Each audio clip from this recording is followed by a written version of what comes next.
देखिए, सबसे पहले आपको बड़ी खबर बता दें, नीट यूजी री एग्जाम के नतीजे घोषित कर दिए गए हैं। इसी के साथ उम्मीदवारों की जो नए स्कोर कार्ड भी हैं उनको जारी कर दिया गया है वेबसाइट पर। दरअसल नेशनल टेस्टिंग एजेंसी ने 1563 उम्मीदवारों के लिए 23 जून को री एग्जाम आयोजित किया था, जिसमें केवल 813 अभ्यर्थी शामिल हुए। बिल्कुल, जिनकी परीक्षा के नतीजे आज घोषित कर दिए गए हैं। नीट परीक्षा में कथित धांधली लेकर पूरे देश में हंगामा है। परीक्षा में नकल को लेकर भी तमाम तरह के आरोप लगाए गए हैं। अब सबकी नजरें इस बात पर हैं कि जिन 813 लोगों ने नीट का री एग्जाम दिया, उनके स्कोर में पहले के मुकाबले अंतर कितना आएगा। तो अब देखने वाली बात यह होगी कि स्टूडेंट्स का क्या रिएक्शन सामने आता है, क्योंकि जिस तरीके से इस पूरे एग्जाम को लेकर मामला बढ़ता गया, उसके बाद री एग्जाम कराया गया। हालांकि उसमें भी कुछ स्टूडेंट संतुष्ट नहीं थे, लेकिन जिनका एग्जाम हुआ है उनके मार्क्स कितने आते हैं, पहले से कितना अंतर आता है, ये कई तरीके के सवाल हैं। और स्टूडेंट्स अब इसको लेकर क्या कहते हैं, जिन्होंने एग्जाम दिया है वो भी और जो एग्जाम नहीं दिए हैं वो भी। हालांकि एक फैसिलिटी स्टूडेंट्स के पास मौजूद है कि वो अपने कोई भी मार्क्स को आगे रख सकते हैं, या तो री एग्जाम वाले या फिर पहले जो एग्जाम हुआ है उसको भी माना जा सकता है। तो चलिए, इसी क्रम में आपको बताते हैं कि टीम इंडिया इस वक्त जिस तूफान से घिरी हुई है वो तूफान असल में क्या है। दरअसल दक्षिण पूर्वी कैरिबियन की ओर से बढ़ते हुए चक्रवाती तूफान बेरल बहुत खतरनाक कैटेगरी 4 में बदल चुका है और अटलांटिक के पार पश्चिम की ओर बढ़ने के साथ ही इसके और ज्यादा मजबूत होने की संभावना है। इस तूफान की सैटेलाइट इमेजेस जारी की गई हैं। वहां 215 किलोमीटर प्रति घंटे की रफ्तार से हवाएं चल रही हैं। हैरिकेन और जो बेरल है उसको लेकर Barbados, Saint Lucia, Grenada, Saint Vincent और ग्रेनेडाइंस और टोबैगो में चक्रवाती ये तूफान है और चेतावनी जारी कर दी गई है, क्योंकि तूफान जो है वो लगातार तेज गति के साथ आगे बढ़ रहा है। जैसा कि बताया आपको कि 200 से भी ज्यादा किलोमीटर प्रति घंटे की रफ्तार से आगे बढ़ता हुआ। देखिए, जीत के बाद सेलिब्रेशन हुआ और अब एक तरह से इमोशन का सैलाब उमड़ रहा है। T20 विश्व कप के फाइनल में जीत के बाद खिलाड़ी तरह तरह से अपनी भावनाओं का इजहार कर रहे हैं। ट्रॉफी और अपनों के साथ खिलाड़ियों की तस्वीरें वायरल है। ऐसे में विराट की एक पोस्ट ने सबका दिल जीत लिया। विश्व चैंपियन बनने की खुशी में विराट ने अनुष्का के साथ साझा की। विराट कोहली ने इंस्टाग्राम पर एक भावुक पोस्ट शेयर किया, जिसमें उन्होंने अपनी पत्नी अनुष्का के प्रति अपने प्यार को जाहिर किया। विराट ने पत्नी अनुष्का के साथ एक फोटो पोस्ट करते हुए हमेशा समर्थन के लिए आभार जताया।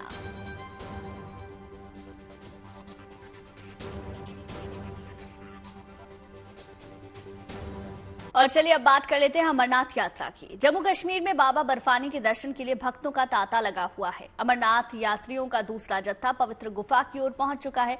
इससे पहले 2 दिन के दौरान 30,000 से ज्यादा श्रद्धालु पवित्र गुफा में दर्शन के लिए पहुंचे। सभी भक्तों में दर्शनों के लिए काफी उत्साह दिख रहा है। बड़ी संख्या में भक्त बाबा बर्फानी की भव्य आरती के गवाह बने। यात्रा पड़ाव पर 125 लंगर सेवा चल रही है। लंगर पार्टियों ने भक्तों की सुविधा के लिए अलग अलग जगहों पर पंडाल लगाए हैं। साथ ही सरकार की तरफ से सुरक्षा के पुख्ता इंतजाम भी देखने को मिल रहे हैं। सुरक्षा के साथ पर्याप्त सुविधा से यात्री बेहद खुश नजर आ रहे हैं।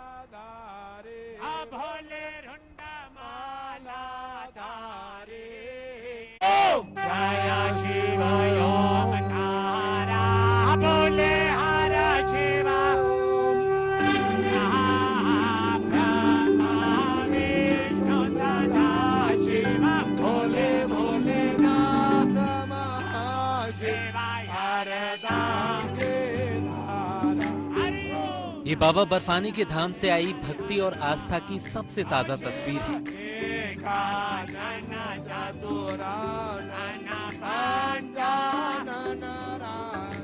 इन खूबसूरत वादियों में भक्तों का हुजूम उमड़ पड़ा है। चाक चौबंद सुरक्षा इंतजामों के बीच भक्त अपने आराध्य का दर्शन पूजन कर रहे हैं। एक के बाद एक श्रद्धालुओं का जत्था पवित्र अमरनाथ गुफा पहुंच रहा है। हर किसी के चेहरे पर दर्शन पूजन की चमक साफ नजर आती है। कोई पहली बार दर्शन के लिए पहुंचा है तो कोई यात्रा की सिल्वर जुबली सेलिब्रेट कर रहा है।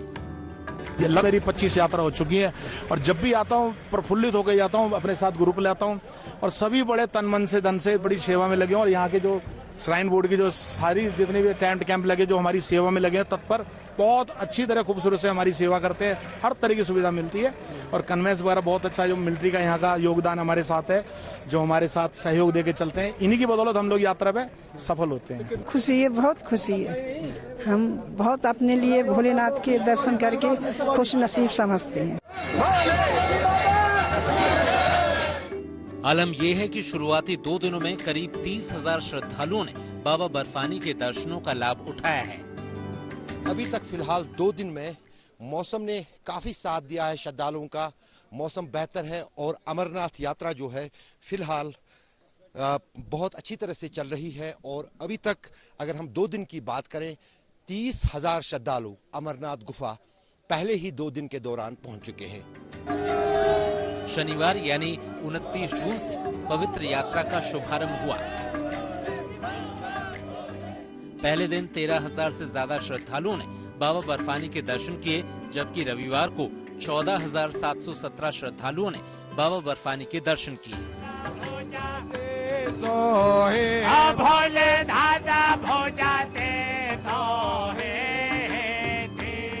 शाम के वक्त पवित्र अमरनाथ गुफा में बाबा बर्फानी की आरती की गई। इस दौरान यहाँ आस्था और भक्ति का अद्भुत संगम दिखाई दिया।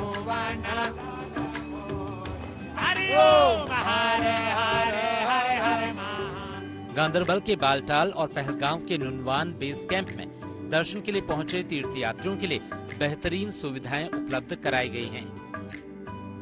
यहाँ हर दिन 9,000 लोग रुक सकते हैं। दोनों यात्रा मार्गों पर 260 टॉयलेट, 120 वॉशरूम, हर 100 मीटर पर मोबाइल यूरिन पॉइंट है। दोनों मार्गों पर DRDO के 100 बेड के अस्पताल भी हैं, ताकि किसी यात्री को कोई परेशानी ना हो। खास बात यह है कि अमरनाथ यात्रा के दौरान पहली बार यहाँ अनूठे सुरक्षा भंडारे का भी आयोजन किया गया, जिसमें यात्रियों को हेलमेट बांटे गए।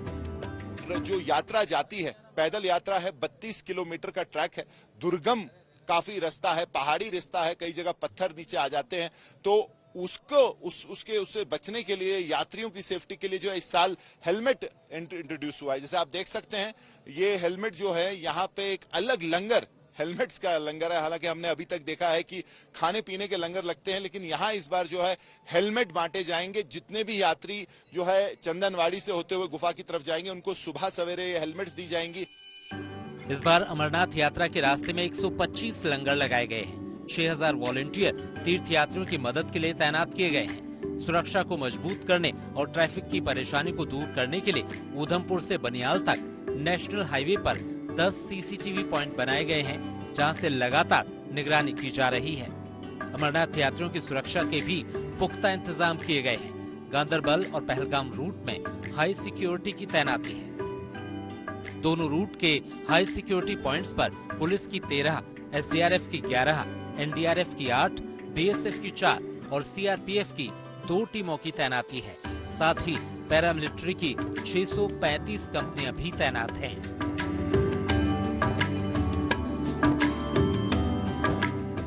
चंदनबाड़ी से मीर फरीद और अमरनाथ धाम से अशरफ वाणी के साथ bureau report, good news today. और इसी क्रम में अब खबर केदारनाथ धाम से। रविवार सुबह केदारनाथ धाम से 4 किलोमीटर ऊपर बर्फीले इलाके में एक तेज आवाज आई, जिसके बाद वहां बर्फ का पहाड़ खिसकने लगा। सुबह केदारनाथ मंदिर में दर्शन के लिए गए जो श्रद्धालु हैं वो इस घटना के गवाह बने। कई भक्तों ने इसे अपने मोबाइल में कैद भी किया। घटना का वीडियो सोशल मीडिया पर जमकर वायरल हो रहा है। वीडियो तेजी से इसमें आप देखेंगे तो गुबार आते हुए नजर आएगा। वीडियो में चौराबाड़ी ग्लेशियर और गांधी सरोवर से ऊपर हिमस्खलन से बर्फ का भारी गुबार जो है तेज रफ्तार के साथ नीचे खिसकते हुए नजर आएगा, जो कि गहरी खाई में समा गया। लगभग 5 मिनट तक लोग इस प्राकृतिक घटना का गवाह बने और वीडियो शूट करते हुए ये वायरल हुआ।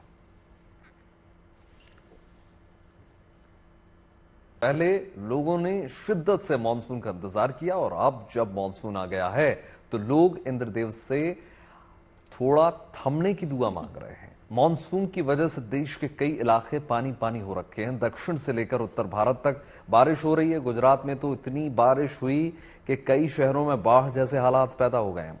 वलसाड, नवसारी, सूरत और अहमदाबाद जैसे शहरों में बरसात के बाद सड़कों पर घुटनों तक पानी है, सड़कें सैलाब बन गई। वहीं महाराष्ट्र के लोनावली में भारी बारिश से एक हादसा भी हो गया और इसके बाद जवानों ने रेस्क्यू का मोर्चा संभाला। हादसे में 10 लोग फंसे थे, जिसमें से 5 पानी से निकलने में कामयाब रहे। 5 लोग पानी के तेज बहाव में फंस गए थे। कई लोगों की तलाश युद्ध स्तर पर जारी है। तो देखिए, पहले प्रचंड गर्मी, पश्चिमी विक्षोभ और अब जब मानसून सीजन आया है तो इतनी जबरदस्त बारिश हो रही है कि तमाम अलग अलग शहरों से सड़कें दरिया बन गई हैं। ऐसी तस्वीरें निकल कर आ रही हैं। देखिए, बाढ़ के बाद हालात केवल भारत में ही बेकाबू नहीं है, बल्कि दुनिया भी बादलों की मनमानी देख रही है।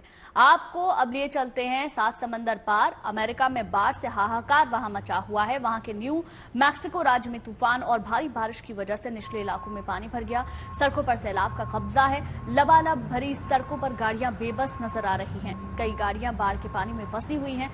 वहां के एक इलाके में रेस्क्यू टीम ने किसी तरह एक बस को बाहर निकाला। हालांकि अब पंप के जरिए पानी निकालने का काम तेज कर दिया गया है।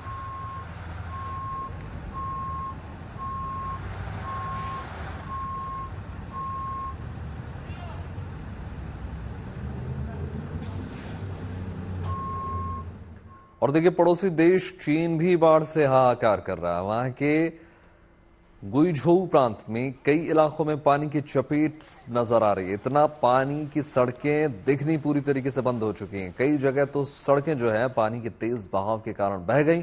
सड़कों के किनारे लगे कई पेड़ उखड़ कर गिर गए। ऐसे में लोग जो हैं अपने घरों में कैद होकर रह गए हैं।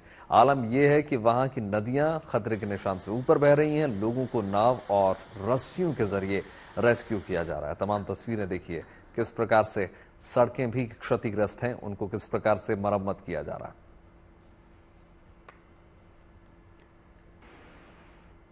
देखिए, मॉनसून के बादल पूरे देश में छा चुके हैं। कई राज्यों में बारिश का सिलसिला लगातार जारी है और कई राज्यों में इसको लेकर अलर्ट भी जारी है। मॉनसून की मेहरबानी के कारण लोगों को गर्मी की तपिश से काफी राहत है। वहीं आवाजाही में दिक्कत भी है, लिहाजा सावधानी बरतने की सलाह दी जा रही है।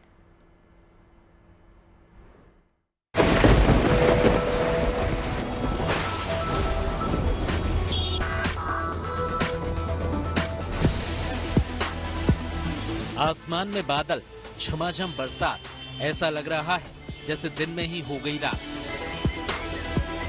ये तस्वीरें तो लखनऊ की हैं, लेकिन ऐसा ही माहौल अब कमोवेश पूरे देश में है। देश के हर कोने में इन दिनों मानसून की मेहरबानी से बारिश की झड़ी लग रही है और मौसम खुशगवार हो रहा है। कई जगहों पर तो ऐसी बारिश हुई जिसके कारण लंबे समय से तपती धरती को तरावट मिल जाए। बिहार की राजधानी पटना में महज 1 घंटे हुई बरसात के बाद कई इलाके पानी पानी हो गए।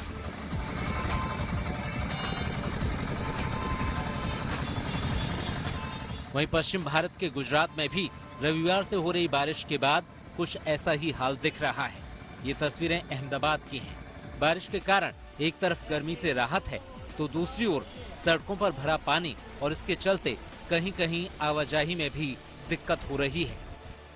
गुजरात में आज सुबह से लगातार बारिश हो रही है। अहमदाबाद हो, सूरत हो, या हर जगह पे बारिश हो रही है। जैसे मॉनसून विभाग ने कहा था कि जो बारिश है वो हल्की से मध्यम बारिश होगी और दक्षिण का जो जिले हैं सूरत और वलसाड, वहाँ पे भारी बारिश की बात की गई थी। पर अहमदाबाद हो या गांधीनगर हो, हर जगह पे भारी बारिश देखने को मिली है। पर ये अहमदाबाद गांधीनगर हाईवे का नजारा है जहाँ पे इस तरह की सिचुएशन देखने को मिली है। आने वाले दिनों में 5 दिनों तक जो है मौसम विभाग का पूर्वानुमान है बारिश पूरे गुजरात में होगी और इसी तरह की बारिश देखने को मिलेगी। मौसम विभाग ने गुजरात के कई इलाकों में भारी बारिश का अलर्ट जारी किया है, लिहाजा लोगों को सावधान रहने की जरूरत है। तो ऑरेंज अलर्ट जो दिया गया है, जो साउथ गुजरात रीजन में डे 1 के लिए हमने जो दिया है भरूच, सूरत, नवसारी, वलसाड़, दादर नगर हवेली में दिया गया है, और डे 2 में सिर्फ वलसाड़ और दादर नगर हवेली में दिया है। और सौराष्ट्र एंड कच्छ में जब देखते हैं तो डे 1 में जो वेरी हैवी दिया गया है वो भावनगर में दिया गया है, और आपका बोटाड में दिया गया है, और अमरेली में दिया गया है। और डे 2 के लिए जो हैवी रखा गया है वो जूनागढ़, जामनगर और आपका पोरबंदर में रखा गया है, राजकोट में रखा गया है। अभी तक की स्थिति ये है कि मॉनसून गुजरात और राजस्थान में आगे बढ़ रहा है। राजस्थान में भी अगले 4-5 दिन भारी बारिश के आसार हैं। महाराष्ट्र में भी जोरदार बारिश हुई है। मध्य प्रदेश, उत्तर प्रदेश में भी अच्छी बारिश की खबर है। वहीं बिहार और पूर्वोत्तर के राज्यों में भी भारी बारिश के आसार बने हुए हैं। मौसम के जानकारों की माने तो राजधानी दिल्ली और आसपास के इलाकों पर भी मॉनसून की मेहरबानी बनी रहेगी। दिल्ली में रविवार को 9 मिलीमीटर बारिश हुई और अधिकतम तापमान 37 डिग्री के आसपास दर्ज किया गया। दिल्ली और आसपास मंगलवार तक भारी बारिश की संभावना है। लिहाजा पिछले दिनों बने हालात से सबक लेकर शहर में जल भराव से निपटने के इंतजाम किए जा रहे हैं। एमसीडी और एनडीएमसी ने अपने कर्मचारियों को हाई अलर्ट पर रखा है। अतिरिक्त कर्मचारियों और मशीनरी की तैनाती उन इलाकों में की जा रही है जहां पानी भरने की समस्या पैदा होती है। एनडीएमसी की ओर से सीसीटीवी कैमरों से 24 घंटे जल भराव पर नजर रखी जाएगी। उधर दक्षिण भारत में कर्नाटक के कलबुर्गी में भी रविवार को बारिश की झड़ी लगी। इससे सफर में कुछ परेशानी भले ही हो, लेकिन कुल मिलाकर लोग मौसम के बदले मिजाज से खुश ही नजर आ रहे हैं और माहौल का मजा लेते दिख रहे हैं। Bureau report, good news today.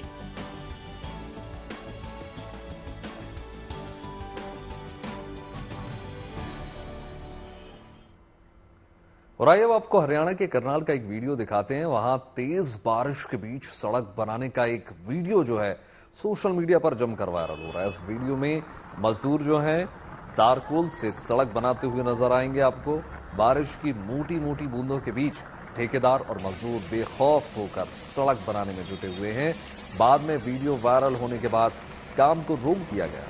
अब सवाल ये उठ रहे हैं कि ऐसे कौन सड़क बनाता है।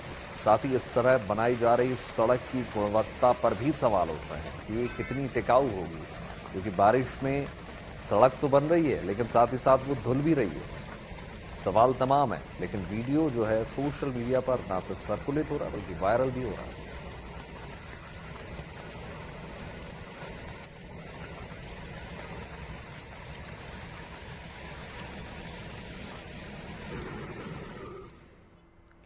आज से देश में नए आपराधिक कानून लागू हो गए हैं। मतलब रात 12 बजे के बाद जो भी आपराधिक घटनाएं हुई हैं उनमें नए कानून के मुताबिक एफआईआर दर्ज की जाएगी।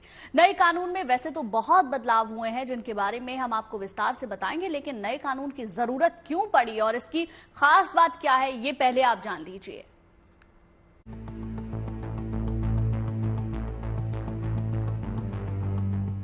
देश भर में आज से नए आपराधिक कानून लागू हो गए हैं और इन कानूनों को पुख्ता तरीके से अमल में लाने की पूरी तैयारी कर ली गई है। दिल्ली के तुगलक रोड थाने में लगाए जा रहे बैनर पोस्टर में बताया गया है कि नए कानूनों में नया क्या है। वैसे तो पुलिस वही है, व्यवस्था वही है, लेकिन कानून बदल गए हैं। ब्रिटिश काल के कानूनों की जगह अब नए कानूनों ने ले ली है, जिसका बड़ा असर हो सकता है। आज यानी 1 जुलाई से बदल गया है कानून, और इस नए कानून में जो बदलाव किए गए वो जनता की सहूलियत के लिए किए गए। अगर हम बात करें आईपीसी की यानी इंडियन पेनल कोड, जो कि अब बीएनएस यानी भारतीय न्याय संहिता में, और सीआरपीसी भारतीय नागरिक सुरक्षा संहिता, और इंडियन एविडेंस एक्ट जो कि भारतीय साक्ष्य अधिनियम के नाम से जाना जाएगा। इन सभी में सिर्फ एक चीज पर गौर किया गया है, और वो गौर इस बात पर कि अब दंड की तरफ नहीं, अब न्याय की तरफ गौर किया जाएगा। न्याय पर जोर दिया जाएगा ताकि जितने भी पीड़ित है उनको सही समय पर सही तरीके से न्याय मिल सके। मूलभूत कानून ये 3 विधेयकों के अंदर है। केंद्र सरकार ने पिछले साल अगस्त में 3 नए आपराधिक कानूनों से जुड़े विधेयक को संसद में पेश किया था। पिछले साल शीतकालीन सत्र के दौरान 21 दिसंबर 2023 को संसद के दोनों सदनों ने इन कानूनों को पास कर दिया था। इसके बाद 25 दिसंबर 2023 को इन कानूनों को राष्ट्रपति की मंजूरी मिली और फिर इस साल फरवरी में तीनों आपराधिक कानूनों की अधिसूचना जारी कर दी गई। नए कानूनों का मकसद ये है कि आम लोगों को न्याय और सुरक्षा मिले। इंडियन पीनल कोड आया था तो उसका काम था कि नागरिकों को दंड दो, इसलिए वो भारतीय दंड संहिता, और वर्तमान सरकार का भाव है कि नागरिकों को न्याय देना है, इसलिए भारतीय न्याय संहिता है। तो आपको स्पिरिट समझनी पड़ेगी। लेकिन सबसे अहम सवाल ये है कि क्या नए कानूनों से पुराने मामलों पर कोई असर पड़ेगा? तो ये जान लीजिए कि नए कानून नए केस पर ही लागू होंगे। पुराने मामले पुराने कानून के तहत ही चलेंगे। 1 जुलाई 2024 से पहले दर्ज हुए मामलों, ट्रायल और तहकीकात पर नए कानूनों का असर नहीं होगा। 1 जुलाई के बाद होने वाले अपराधों के मामले नए कानून के तहत दर्ज किए जाएंगे।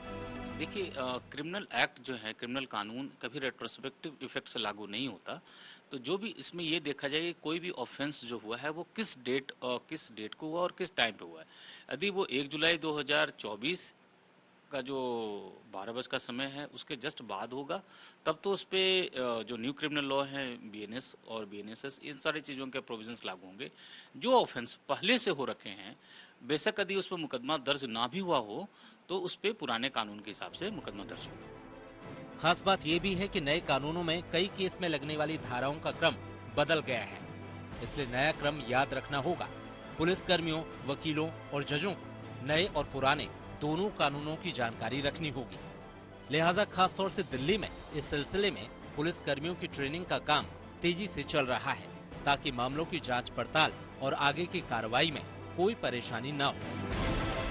हमने पूरी कोशिश की है इसको पहले खुद समझने की, फिर उसके बाद हमने ओवरऑल दिल्ली से अपना ऑफिसर्स बुलाए हैं जिनको हमने ट्रेनिंग दी है। लगभग 40,000 लोगों को हमने यहाँ ट्रेन किया है।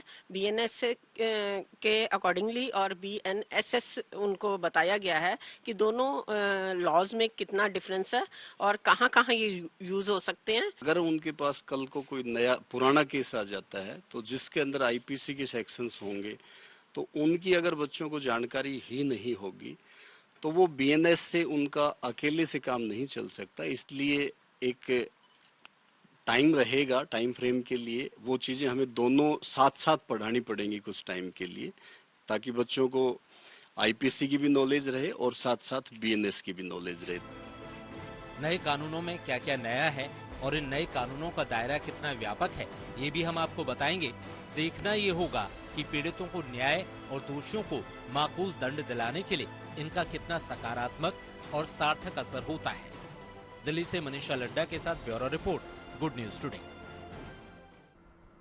और देखिए, नए नियमों के अलावा भी आम लोगों की जिंदगी से जुड़े आज बड़े बदलाव होने जा रहे हैं। 1 जुलाई यानी आज से मोबाइल नंबर पोर्टेबिलिटी के नियम भी बदल जाएंगे। टेलीकॉम रेगुलेटर ट्राई ने सिम स्वैप फ्रॉड को रोकने के लिए सिम कार्ड चोरी होने या डैमेज होने की स्थिति में लॉकिंग पीरियड को 7 दिन तक बढ़ा दिया है। मतलब अब जो है एकदम आपको सिम नहीं मिलेगी।